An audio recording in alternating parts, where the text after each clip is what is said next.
పండించిన ధాన్యానికి సంబంధించి కనీస మద్దతు ధర ఇవ్వడం లేదని నెల్లూరు నగరంలోని స్థానిక ఆత్మకూరు బస్టాండ్ పొట్టి శ్రీరాములు విగ్రహం వద్ద జిల్లా రైతు సంఘం ఆధ్వర్యంలో మంగళవారం ఆందోళన కార్యక్రమాన్ని నిర్వహించారు. ఈ సందర్భంగా రైతు సంఘం జిల్లా కార్యదర్శి వెంగయ్య మాట్లాడుతూ జిల్లాలో ధాన్యం కొనుగోలు కేంద్రాలు ఏర్పాటు చేయకపోవడంతో రైస్ మిల్లర్లు కుమ్మక్కై రైతులను మోసం చేస్తున్నారన్నారు.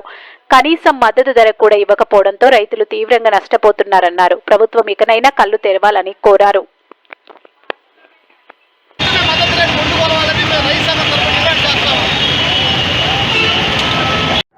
నా పేరు మూలి వెంగయ్య, రైతు సంఘం జిల్లా కార్యదర్శిని.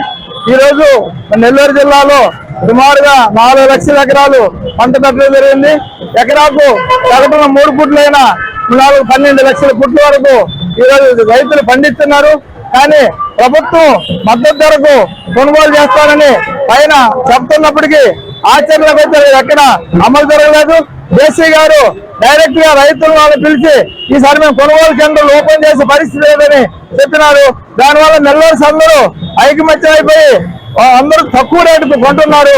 ఒక పుట్టి మీద 6-7 వేలు రైతులు కోల్పోతున్నారు. అదే కాకుండా మళ్ళా తూకాలలో కూడా అదనంగా ఒక పుట్టికి 50 కేజీల నుంచి 100 కేజీలు తీసుకుంటున్నారు. ఇవన్నీ చూసినప్పుడు సుమారుగా పుట్టికి 7,000 రూపాయలు రైతు నష్టపోతున్నాడు. అందువల్ల రైతు వ్యవసాయం చేసే పరిస్థితి లేదు. గతంలో చంద్రబాబు నాయుడు వ్యవసాయం దండగా అని చెప్పాడు. ఇప్పుడు కూడా అదే పరిస్థితి ఆచరణలో చూపిస్తున్నారు. అదే కార్పొరేట్ శక్తులు తయారు చేసిన మంచినీళ్ళు ఒక బాటిల్ 20 రూపాయలకు అమ్ముతున్నారు. కానీ రైతులు పండించిన ఒడ్లు ధాన్యాన్ని 15 రూపాయలు కూడా కొనే పరిస్థితి లేదు. ఇది చాలా దారుణమైన పరిస్థితి. ప్రభుత్వం వెంటనే కొనుగోలు కేంద్రాలు ఓపెన్ చేసి మద్దతు ధర కొనకపోతే భవిష్యత్తులో ఆందోళన చేపట్టాల్సిన అవసరం ఉందని రైతు సంఘం తెలియజేస్తుంది. నెల్లూరు జిల్లాలో ఐఓబి సమావేశం జరిగినప్పుడు ప్రజాప్రతినిధులు, ఈ జిల్లాలో ఉన్నటువంటి ప్రజాప్రతినిధులు కానీ అధికారులు కానీ రైతాంగానికి సాగునీరు 3,50,000 ఎకరాలకి సాగునీరు అందించారు. పంటలు ఈ రోజు వచ్చినాక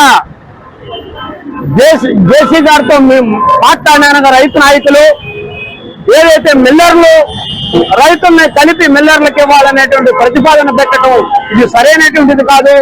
ప్రభుత్వం వెంటనే ధాన్యం కొనుగోలు కేంద్రాలను ఏర్పాటు చేసి ఏదైతే స్వామినాథన్ కమిషన్ చెప్పిందో ఆ పద్ధతిలో రైతుల దగ్గర కొనుగోలు చేయాలి. వెంటనే ధాన్యం మద్దతు ధర 7,000 రూపాయలు నష్టం జరుగుతుంది.